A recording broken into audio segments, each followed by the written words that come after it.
Mr. Speaker, Madam Sponsor, sa ipinatutupad na single ticketing system ng MMDA, hiniuhuli po ba nila ang mga riders kapag nakatsinelas ang angkas? Mr. Speaker, my dear colleague, opo, under the single ticketing system, iyon po ang pinagpapawal. Mr. Speaker, Madam Sponsor, ang kasunod ko pong itatanong ay naitanong ko na during the previous pre-budget hearing for MMDA. Nais ko lamang pong itanong ulit ito para mas maging malinaw sa ating lahat ang usapin. Mr. Speaker, Madam Sponsor, sino po ang may idea o nagmungkahi na ipagbawal sa mga riders ang pag-aangkas sa nakatsinelas? Mr. Speaker, my dear colleague, kailangan ko po talagang banggitin ang pangalan. Yes po, mahalaga po, Madam Speaker, Madam Sponsor, dahil may kasunod pa po akong tanong. Mr. Speaker, Madam Sponsor.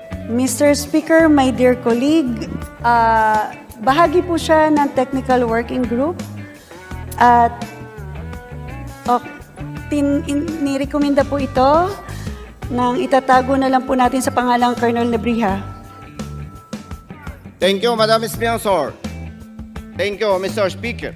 Malinaw po na si Colonel Nebrija ang nagmungkahi na ipagbawal sa mga riders ang pag-aangkas sa nakatsinelas.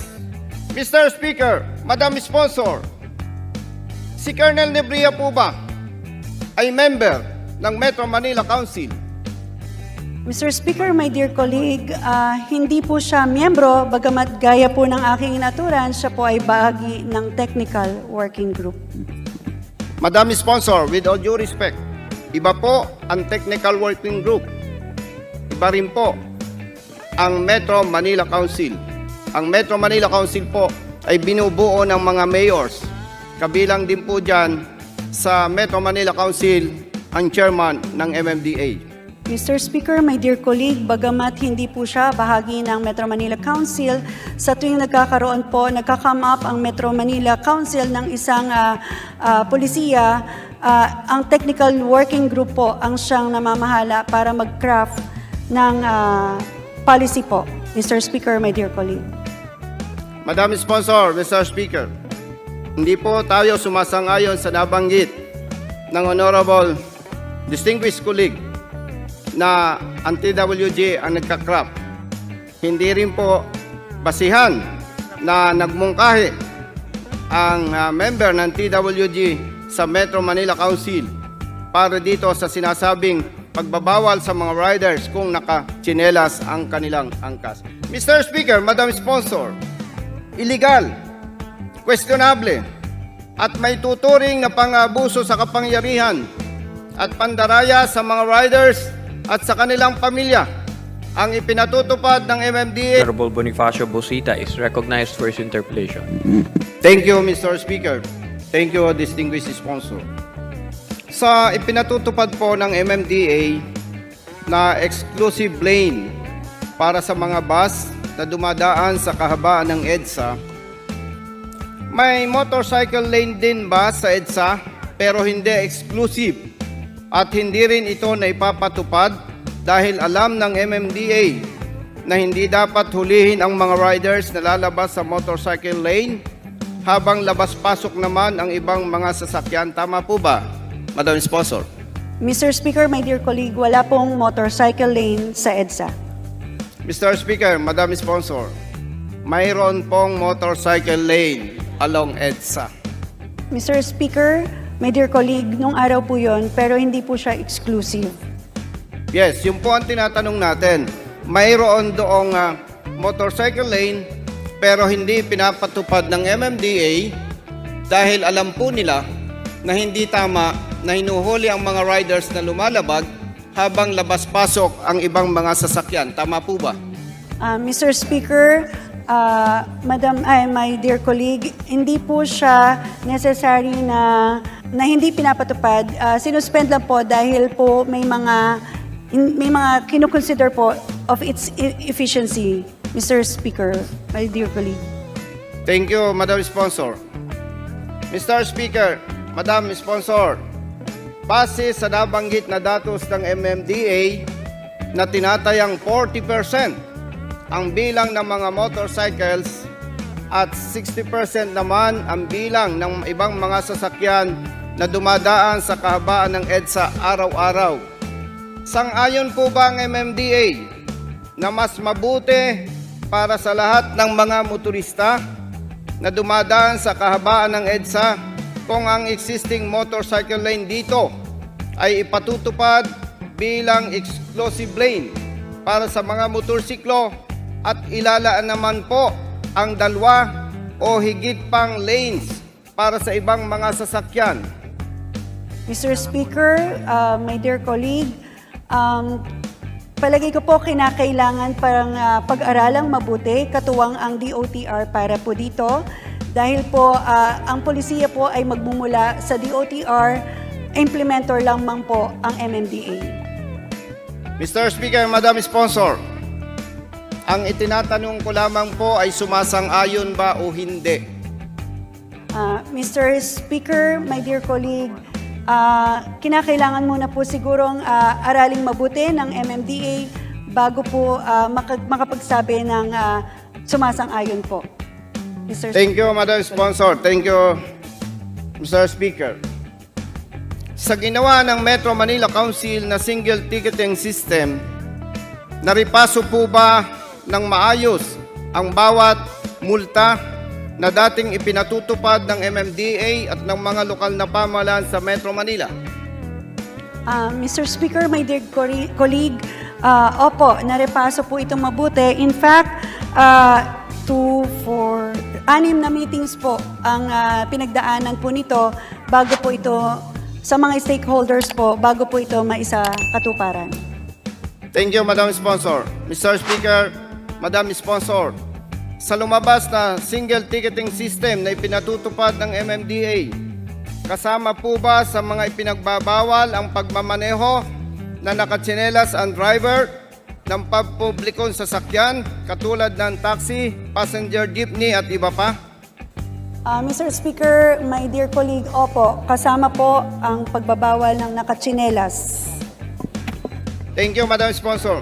Kung ipinagbabawal po sa mga driver ng pampublikong sasakyan ang pagmamaneho ng nakatsinelas, magkano po ang ipinapataw ng MMDA na multa sa kanila? Mr. Speaker, my dear colleague, 500 pesos po for the first offense and second offense po ay 750 at 1,000 po para sa third offense. With all due respect, Madam Sponsor, sigurado po ba kayo sa inyong tinutukoy? Mr. Base Speaker. po sa mga taong nagdidikta sa akin sa likod, opo. Madam Sponsor, Mr. Speaker, hindi po ba 100 pesos ang ipinapataw sa mga drivers na nabanggit base po doon sa inyong listahan na ipinatutupad, Madam Sponsor? Mr. Speaker, my dear colleague, under sa bagong rules po ng single ticketing, yun na po yung effective po May 2, 2023. Yun po yung bagong rules, bagong penalty po. Madam Sponsor, Mr. Speaker, sa single ticketing system na ipinatutupad po, kasama po ba ang mga riders na pinagbabawalan na magmaneho ng motorsiklo kung nakatsinelas? Mr. Speaker, my dear colleague, opo, kasama po. Thank you, Madam Sponsor. Mr. Speaker, Madam Sponsor, sa ipinatutupad ng LTO mula noong 2008 hanggang sa kasalukuyan, ang mga riders na nagmamaneho ng motorsiklo na nakatsinelas ang kanilang hinuhuli. Hindi po nila hinuhuli ang mga riders na nakatsinelas ang angkas. Bilang road safety advocate, motorcycle riders at representative ng One Rider Party List, kasama si Honorable Congressman Atty. Rose Gutierrez, naniniwala po tayo na tama at makatwiran ang LTO sa kanilang ipinatutupad. Higit na maayos, komportable at mas ligtas para sa pagmamaneho ng mga riders kung nakasapatos ang mga ito at hindi nakatsinelas. Mr. Speaker, Madam Sponsor, illegal, questionable, at may tuturing na pang-abuso sa kapangyarihan at pandaraya sa mga riders at sa kanilang pamilya ang ipinatutupad ng MMDA at ng lokal na pamahalaan ng Las Piñas City base sa mga sumusunod. Una, si Colonel Nebria po na nagmungkahi na ipagbawal sa mga riders ang pag-aangkas ng nakatsinelas ay hindi member ng Metro Manila Council. Ikalawa po, Mr. Speaker, Madam Sponsor, wala po tayong mababasa sa minutes of the meetings na isinagawa ng Metro Manila Council na napag-usapan at napagkasunduan ng Metro Manila Mayors at ng MMDA na ipagbabawal sa mga riders ang angkas na nakatsinelas. Ikatlo, Mr. Speaker, Madam Sponsor, matagal nang lumabas ang single ticketing system na ipinatutupad ng MMDA. Pero base po sa records ng mga reklamo mula sa mga motorista na natatanggap ng Rider Safety Advocates of the Philippines, out of 17 local government units sa Metro Manila, Las Piñas City lamang po ang nanghuhuli ng mga riders na nakatsinelas ang angkas. Mr. Speaker, Madam Sponsor, malinaw po itong patunay na hindi sumasang-ayon ang 16 na lokal na pamahalaan sa Metro Manila sa mungkahi ni Colonel Nebria na ipagbawal sa mga riders ang pag-aangkas sa nakatsinelas.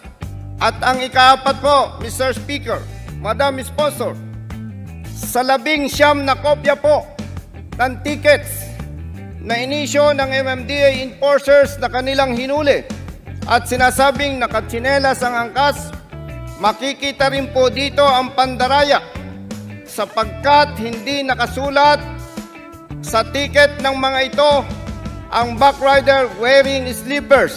Ang mababasa lamang po sa 19 tickets na inisyo na enforcers ng MMDA, ang nakasulat lamang po dito ay dress code or rider wearing slippers.